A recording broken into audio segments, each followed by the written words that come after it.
രണ്ട് മൂന്ന് രസകരമായ കണക്കുകൾ നോക്കിയാലോ. Square Roots and cube Roots. ഇത് നോക്കുക, ഇത് 25ൻ്റെ സ്ക്വയർ റൂട്ടാണ് അല്ലേ. ഈ രണ്ടും 5ഉം കൂടെ ഒന്ന് ആഡ് ചെയ്യാം. 2 + 5 എന്ന് പറയുന്നത് എത്രയാണ്? 7 ആണ്.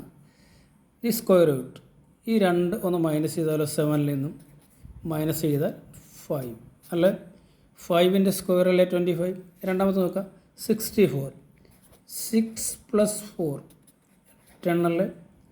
ഈ 10ൽ നിന്നും ഈ 2 മൈനസ് ചെയ്താൽ എത്ര കിട്ടും? 8. 8ൻ്റെ സ്ക്വയർ അല്ലേ 64. ഈ 125 നോക്കിയാലോ, 1 + 2 + 5 = 8 അല്ലേ. ഇതിൻ്റെ 120 ഇതിൻ്റെ ക്യൂബ് റൂട്ടാണ് കണ്ടുപിടിക്കേണ്ടത്. ഓക്കെ, അതായത് 8ൽ നിന്നും ഈ 3 മൈനസ് ചെയ്താൽ നമുക്ക് എത്ര കിട്ടി? 5. അതായത് 5ൻ്റെ ക്യൂബ് റൂട്ടല്ലേ 125. ഓക്കെ.